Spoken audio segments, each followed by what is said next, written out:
Hello, everybody. Welcome back to Max Reviews and Random Reviews, episode 8. Today, we are going to be talking about Knives Out, a movie that I watched 2 nights ago. And I know they're coming out with a sequel on Netflix sometime this year. Netflix announced that we got a little bit of a clip for it at their little release date thing that they had for what's coming up. And so I thought I'd review it beforehand. I don't know when it's coming out, so I might have to rewatch it, the first one, but just to talk about this movie, I watched it, like in December of 2019. I didn't see it in theaters or anything, but I did watch it. And so I really enjoyed it then. Here's my thoughts on it now as time's gone by. I'm Braden. This is Max Reviews, and just to start this off, when I first saw this was like an amazing movie. I absolutely loved it. Great, loved all the performances, the cast, the mystery, the vibe that it was giving. And then rewatching it, I haven't rewatched it as much. I'd say like once every year. I think I saw it last year, and then 2020 I probably watched it sometime in there. So yeah, I've seen it a few times, but just rewatching it, with those mystery films, do they hold up? Are they rewatchable when you already know the who the killer is? And I was watching it for some people, some of my friends that haven't seen it, and this was their first time watching it, so we got that different balance of people watching it, and I think it's still held up for me, and also held up for a new viewer watching it, because I think they make it infinitely rewatchable, because they rely on not only the plot and everything in it, with having absolutely one of the, I would say, the best mystery film of all time, with this amazing mystery and all these twists and turns. And but they also have these characters that you just love seeing on screen, every little second of them, with this family. And then you also have this character, just the maid person, just going through all this and seeing all this happen around her. Of course, you have Daniel Craig as like this guy that's figuring everything out. So all the characters in this movie are so loud with their personalities and their just vibes that they're giving off, and they are so fun to see on screen that it just makes this movie so rewatchable. And just every single character has their little quirks. Like, you might not remember their name, but like the old guy that gets killed, you remember his little quirks, his little fun stuff that he has going on with him. You have his son and, well, his stepson and his daughter, and what's going on with them, and all these complex relationships that are going on. And we are also having these little times during the movie where you just go back a bit and see what happened that night that the guy got killed, and see who actually killed him. I don't think I'm gonna spoil it for anybody currently, but just the cast here, having Chris Evans there, just having all these actors in it, having a little cameo from Frank Oz, because Rian Johnson worked with him on The Last Jedi. It's just really nice, this cast, every single time that I see them interact, talk, just have banter, fight each other. It's just so great to see that.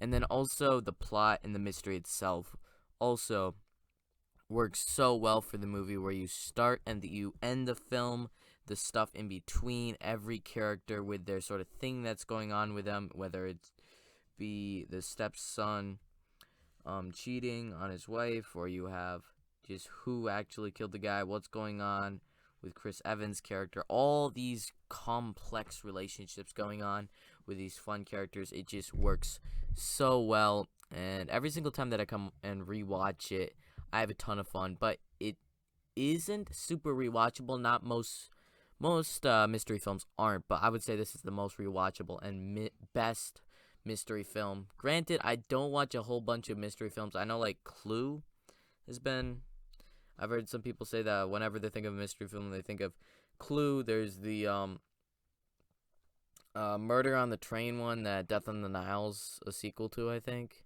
Something like that.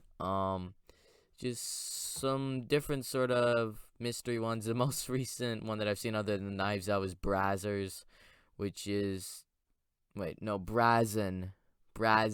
I'm just getting confused by it. But Brazen, this mystery movie that is so, right now it's the worst movie of the year. So mystery films are sort of harder to come by because you actually need to have a very good twist in the film. And so I think all the twists and turns work, as every few minutes, like, I was just telling my friend, like, okay, he thinks it's all over. I'm like, hey, there's some more twists coming up. And you just think there's 3 more twists coming up. Oh, no, it's 4 more twists.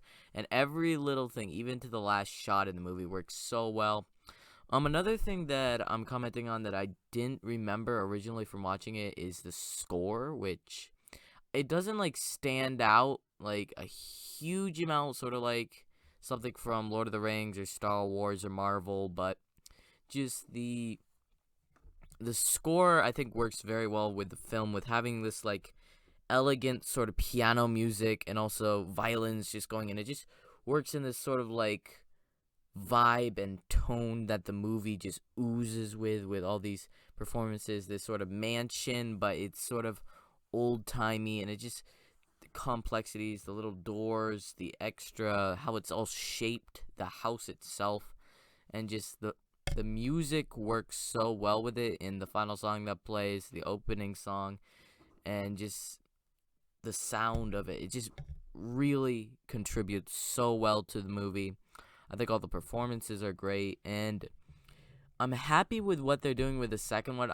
We've just seen that, like, one shot of it, but they've announced that it's just Daniel Craig's character going on another mystery thing with another family. I don't know if it's the same director, Rian Johnson. It probably is, but I've just been really looking forward to that. I didn't know it was coming out this year, or else it would have been on my most anticipated list and probably would have knocked Death on the Nile out of there, but it just really looking forward to the sequel. With they have another stacked cast, fun charismatic characters, it seems, Daniel Craig doing his thing, and just looks like it's going to be another great film. So that's my just random review for today for Knives Out.